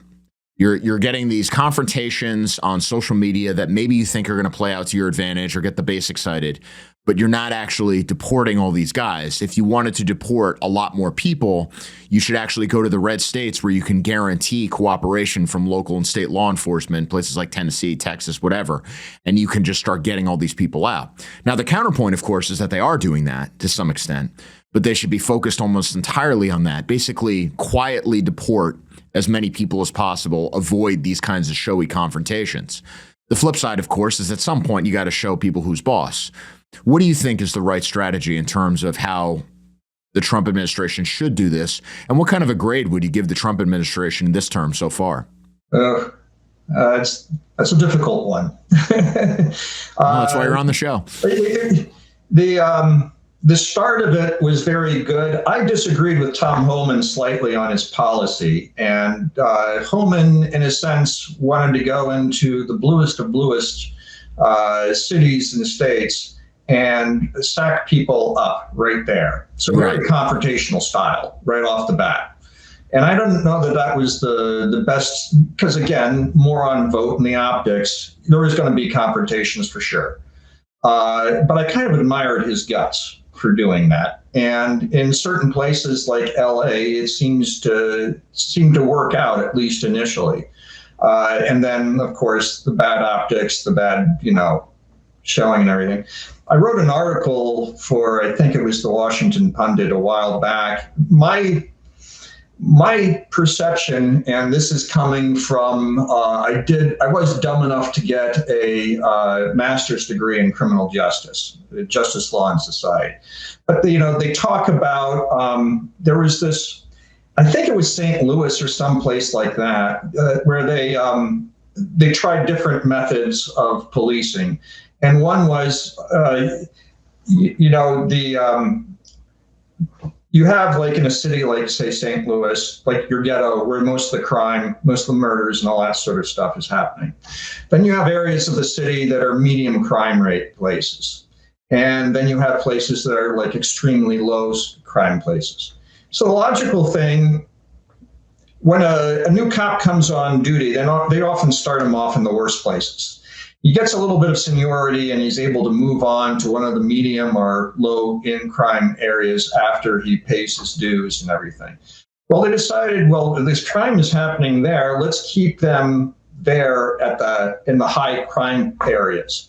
And in fact, flood the zone a little bit. And they thought, well, crime will go down. Well, no, it went up in the medium areas.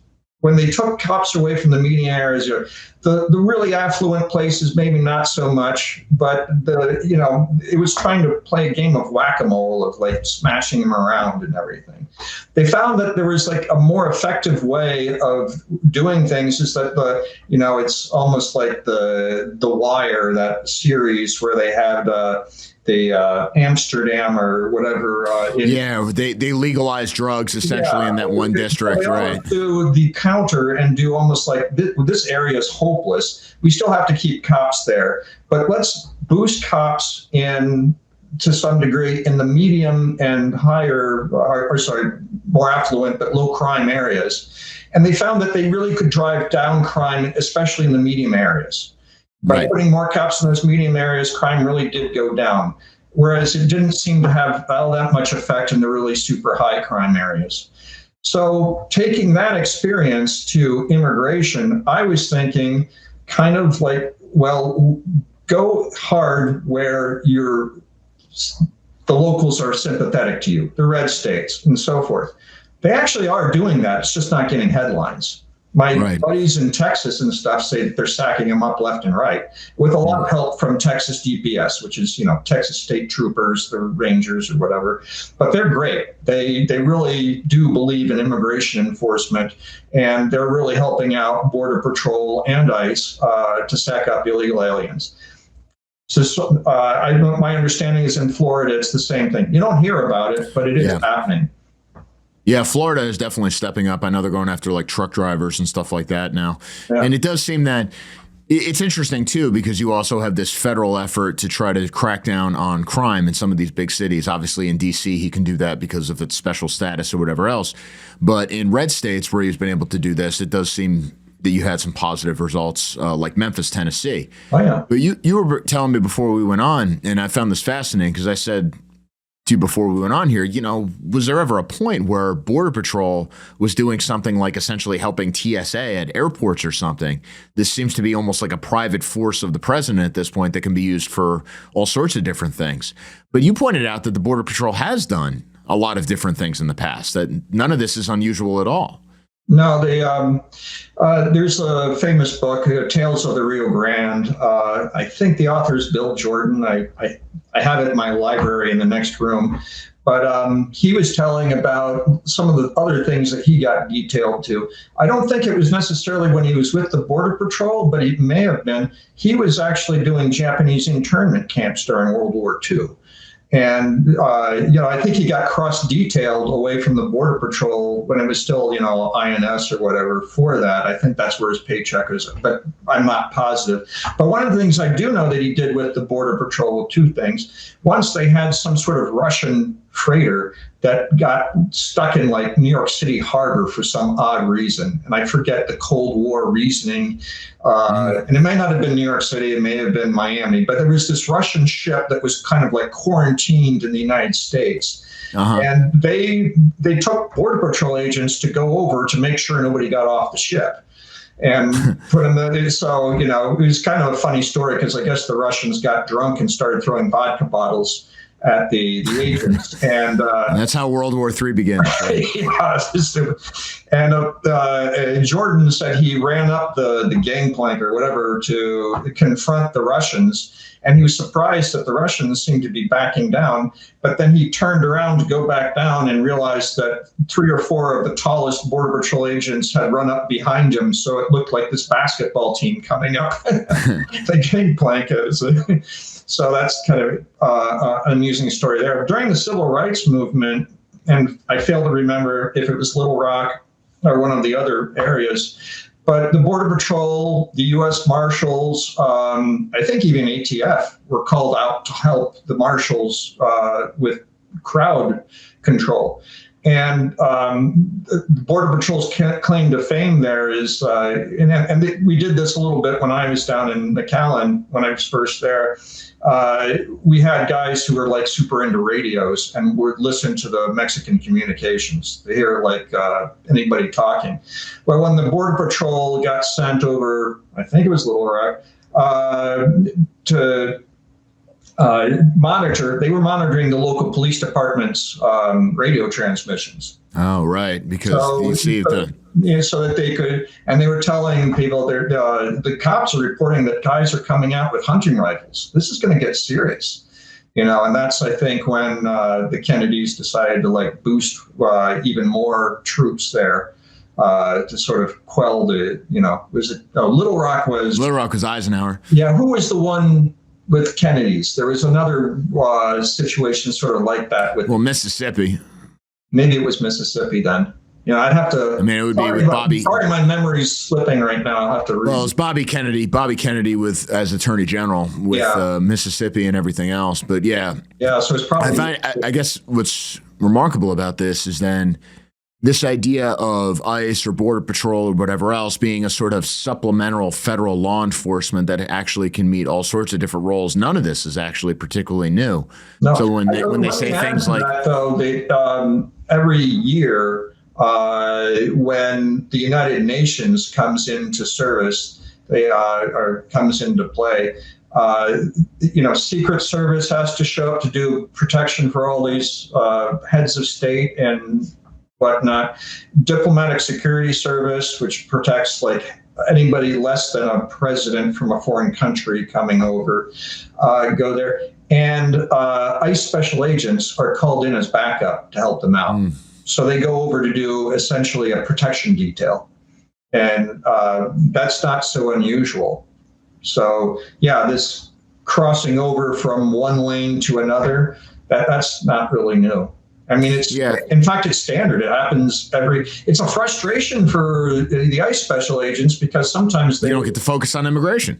Well, even before that, when I was working briefly with them, they were doing drug cases and suddenly we have to send a certain amount of guys down to New York City to do UN protection and, we're pulling you off your case. And he's like, but I almost have the thing. I'm up on a wire. You can't send me. It's like, the other guy's case is more important than yours. Sorry. It's like, right. Tough luck.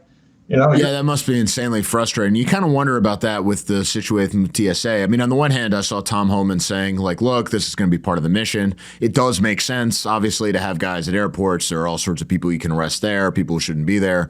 The fact that these airports seem to be completely empty now that that ICE is there, which makes you wonder how many illegals were taking planes. That seems to me to just be like coincidence. I think that there's a lot of people canceling their flights.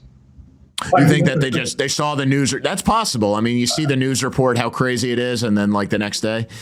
Yeah, or they're finding some way of getting some of those TSA agents to come in, whether they want to or not.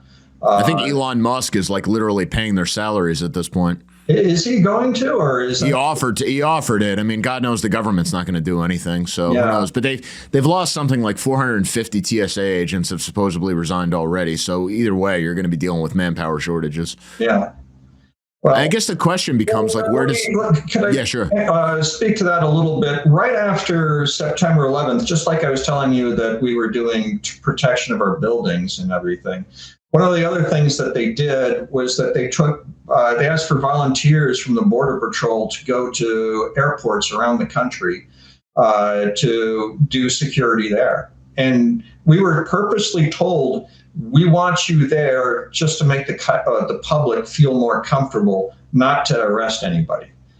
And one of the stories that came out of that was one of our agents, I think he was in Houston, and they were doing long shifts. Couldn't talk to anybody, couldn't arrest anybody, but he's there in uniform for 12 hours shift. Which is just boring. So finally, one of the, this is before TSA existed, so it was like one of the security people at the Houston is like, man, I'm thirsty. Where's there someplace to get a drink? He's like, oh, they let us use the food court. You can go over to the food court and just grab a Coke and let you drink. And as long as you're like with us, so to speak, they're not going to question you or anything. So supposedly he went over there and he grabbed a Coke and he's filling it up and he hears this commotion and he turns over and some of the restaurant workers are like jumping over counters and running through the back doors. So, that's the best they could do is give him a scare, and that was about it. But yeah, that was another way of weakening our enforcement of the border, was sending us to the airports to do nothing. And that, frankly, the videos I've seen, and I hate to give the Democrats any credit, but they're saying that ICE agents are just kind of wandering around the airport. They're not really doing anything. And from one of the videos I've seen, that seems to be true. And so it's a real waste, because they could be out arresting somebody, and rather than just getting a salary for doing something they don't want to do. And again, it's the optics, the moron voter sees ICE at the airport and think, oh, the president's doing something about it. And it's like, well, he's trying to, but it's not the same as having TSA funded again. Yeah. But the border, so the Democrats really are trying for a second open border. They're not giving up on this. They've got their heels dug in, and if they're able to win, I think it's like the end of the Republican Party, because if they'll win the midterms, and then it's just a matter of like legalizing the next batch of illegal aliens, give them some silly political asylum or something like that, and rig the census and get them to vote, and all that stuff about them not voting. Keep in mind, it's not necessarily illegal aliens who are voting, but it's also people who are resident aliens are not supposed to be voting and seem to be, so there's a lot of that sort of stuff going on. The problem is, and I think that Cheryl Atkinson kind of covered this, is they've made it very hard to prove voter fraud. When I was sent down to El Paso at the end of Trump's first administration, we had a lot of people from all kinds of different agencies there to help out. We had people from TSA, Health and Human Services had a few. We had adjudications officers who, I forget what they do for, the U.S. Citizen and Immigration Services. But I was talking to one of these guys, and he said that his assignment, or what he did, the paperwork-wise, was after somebody is a resident alien and they apply to become naturalized, he reviewed their paperwork, make sure that they're not supposed to be in debt and you're not supposed to have a criminal record. So he was checking them for that. But he said he was in New Jersey. He said that he ran into cases where he saw their voter registration, because you're going through these various databases that have a bunch of different personal information, frankly, on the person. And he could see where they registered as like a Democrat more often than a Republican. Probably one or two idiots did register as Republicans, but mainly Democrats. And he took the paperwork to his supervisor and said, look, this guy's a registered Democrat and he's seeking to naturalize as a U.S. citizen. He's doing it backwards, get your citizenship, then get a political party affiliation. And the supervisor told him, well, unless you can prove that he has already voted and been convicted of it, then he's fine. So even though he was a registered Democrat, he was fine. One of my friends who worked for Diplomatic Security Service, he told me a story about how I think it was photo recognition. They had this Jamaican woman got deported under one name back to Jamaica. She got a passport under a different name, came back in.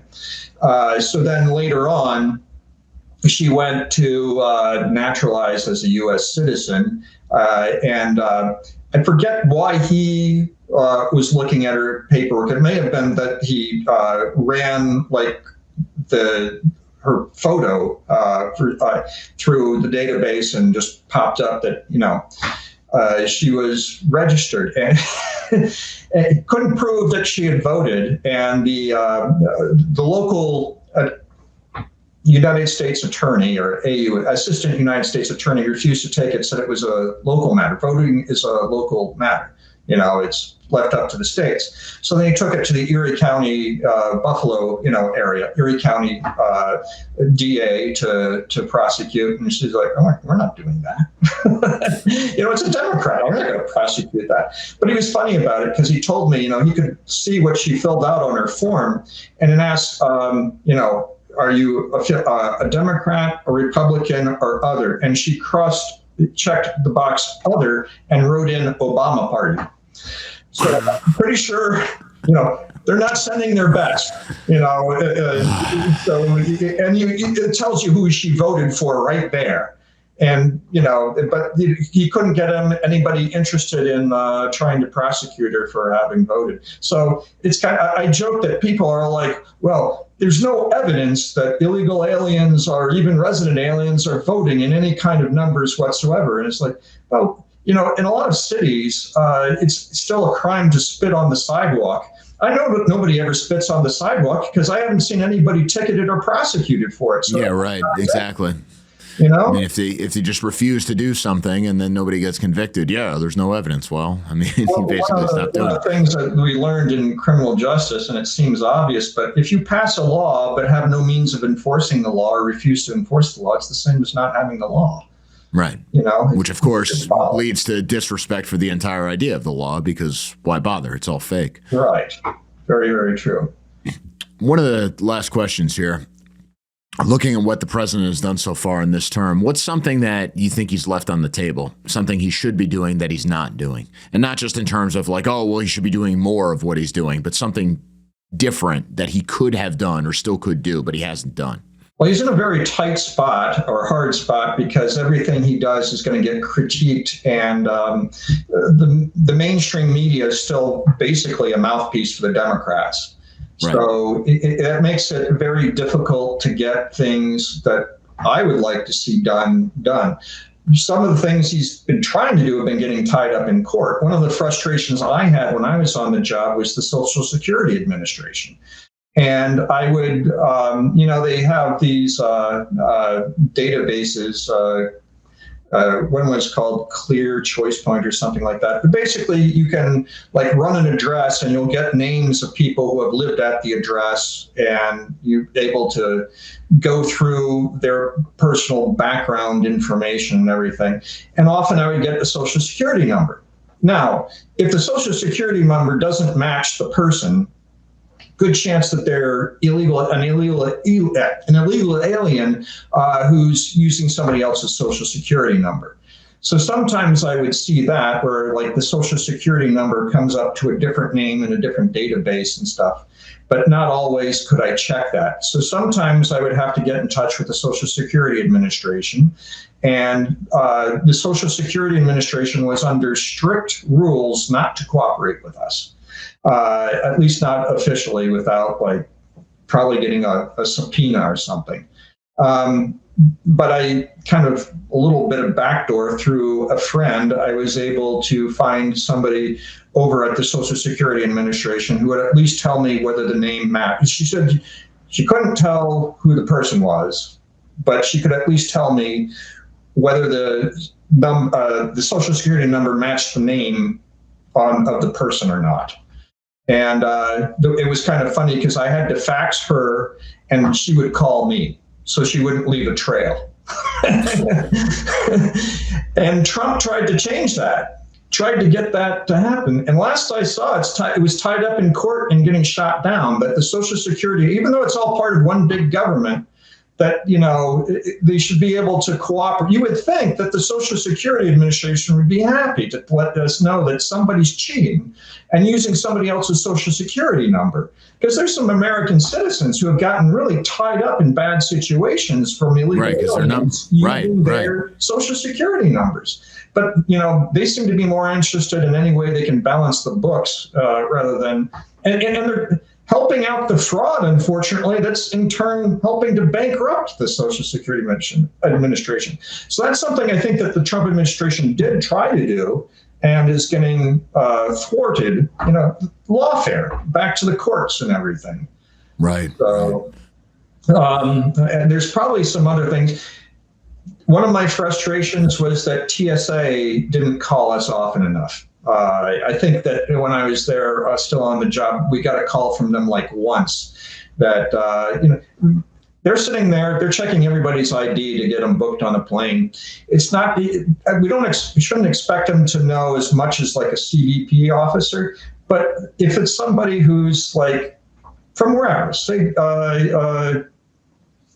whether it's Mexico, Venezuela, Argentina, Australia, just flip into the back of their passport and see if there's a visa. Because sometimes people come in for business and they have a different visa than just the pleasure, visa. Just look at the visa and see if it expired. And if the person's overdue, it's not that hard to do. And I would wish that, maybe that's something that that Trump should start having TSA do, is help sack out the aliens coming through, because I think that would really piss the Democrats off. And maybe that can be used as a bargaining chip. Okay, I'll get TSA to stop picking up travelers on, visa overstays or, unless you give back the funding sort of thing.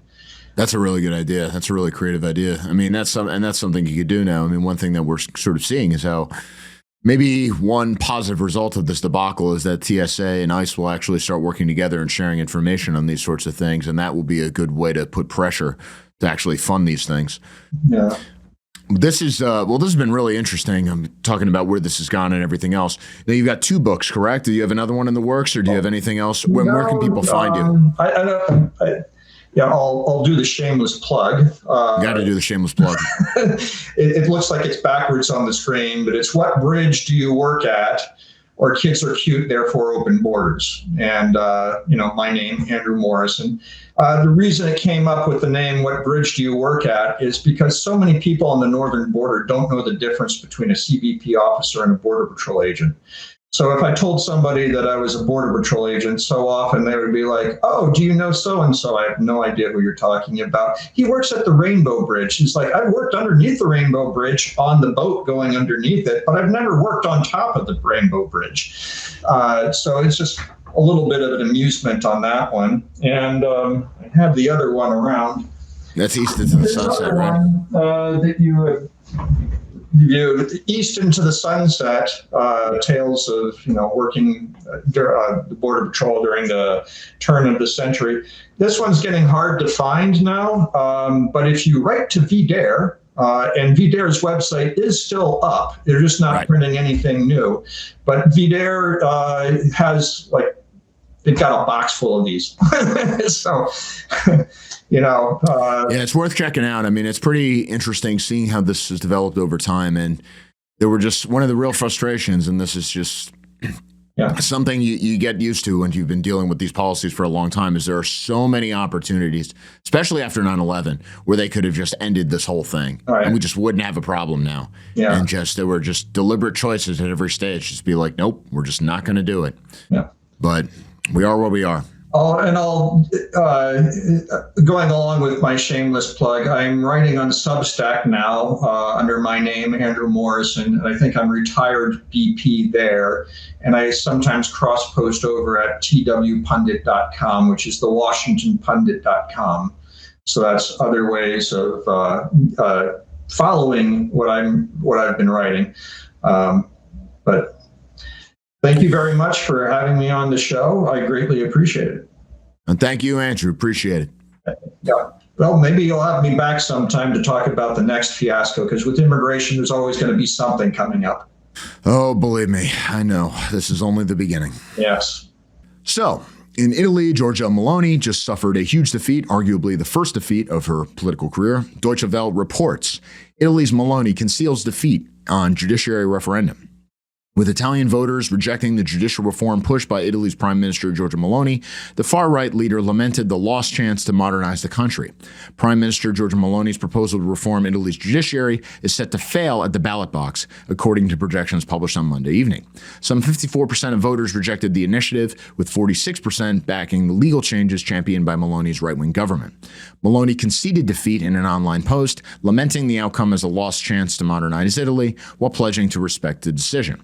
She also promised to continue, with seriousness and determination, to work for the good of the nation and to honor the mandate entrusted to us. Still, the outcome marks a serious blow to Meloni and her allies, who have ruled Italy since 2022. The proposed reform was focused on separating career paths of judges and prosecutors, preventing them from moving from one role to another. Another pillar of the proposal was splitting the existing Superior Council of the Judiciary into two separate oversight bodies, where members would be drawn by lots instead of voted in by their peers and lawmakers. It also foresaw a new 15-member disciplinary body, unquote. So what are we really talking about here? We're talking about bringing the judiciary under control, because essentially they're a separate caste. They're moving within these different roles. They're only accountable to themselves. They're wielding arbitrary power. You've seen this, for example, when they would actually go after Italian government officials for enforcing immigration law. Like, these are the sorts of things that you actually have to crush if you're serious about governing the country, because you can't put in any policies if any random judge can be like, that is not allowed. I mean, remember, the interior minister of Italy, the former interior minister, was charged, current interior minister, former prime minister, was charged with kidnapping and only just got let off recently because he was preventing illegals from coming into Italy. Like, this is what you're dealing with. Now, why did it fail? One of the reasons is that you have these retarded populists who are beyond left and right and everything else. This may be ringing a bell. They said, oh, we're just supporting the Constitution. They opposed these reforms. So back to the article. We did it. Long live the Constitution, former Prime Minister Giuseppe Conte, the head of the populist Five-Star Movement, wrote online after the projections were published on Monday. Meloni has pledged to remain in office regardless of the referendum's outcome. Conte, however, sought to portray it as an end to Meloni's rule. It's an eviction notice for this government after 4 years, Conte told a press conference. Yeah, because the real problem with Italy is that the governments are in power for too long. I mean, Meloni is like the first one that's lasted like 2 years. Now, ultimately, what it comes down to is the same thing Bukele told us about in El Salvador. You have to reform the judiciary before you can do anything. Poland tried to do the same thing. The European Union went nuts. Hell, even Benjamin Netanyahu tried to do the same thing in Israel. And what happened? You had huge street protests, which almost toppled his government.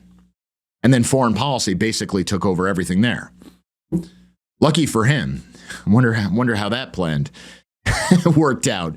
But anyway, the problem here is that you have to break these institutions before you can do anything, because it comes down to one fundamental question. Who governs? Who rules? Because we all know that democracy, as it's advertised to us, isn't how it actually works. The people are not the rulers. The people are not sovereign. It doesn't matter what the people want. What matters is who commands the law. And writing the law does not actually determine the law. Interpreting the law is what determines the law, which means that in any democracy, especially because most people are not going to pay attention to the workings of government, you can barely get them to pay attention to an election, there's always going to be elite actually determining how power works, and that's going to be the judiciary. This is the fundamental problem with everything that we're talking about in this country as well.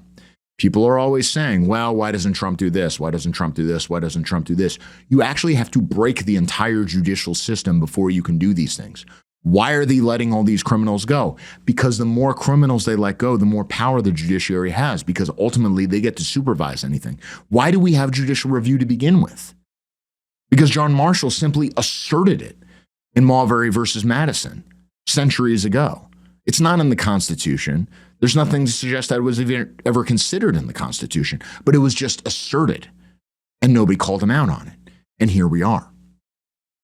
When we talk about power, we should get away from, oh, the grand critiques and, this, wouldn't it be great if people did this and it comes out of the barrel of a gun and everything else. No, it comes from legitimacy.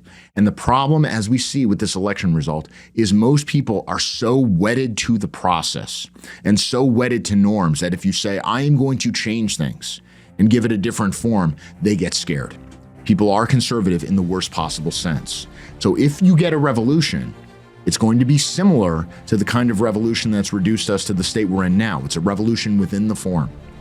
On the outside, nothing really changes. On the inside, everything works differently. And that's the challenge we're going to have to face in this country. You have to break the judiciary. You have to subordinate the legislature, and you have to ensure a permanent hold on the executive. And somehow, you got to do all that without letting anybody know that you're changing anything. It's going to be a tough struggle, but I don't see another way out. I'm Kevin DeAnna. We'll talk again soon. All right, guys, that's it for today's episode of Identity Politics. If you found this valuable and you want to see more of this kind of work, here's how you can help. First, follow the show and share it with people who need to hear it. We're on Rumble, Odyssey, YouTube, X, TikTok, and you can also grab the RSS feed. Sharing it is the fastest way for us to grow. Second, sign up for our email list so we can always stay in direct contact no matter what the platforms decide. And most importantly, if you believe in our mission and want to keep it going, please consider supporting us on Ko-Fi. You can donate once or subscribe at the bronze, silver, gold, or white level. Every contribution, big or small, helps keep Identity Politics independent and alive. All the links are in the description below. Thanks for watching. Thanks for supporting. We'll see you next time.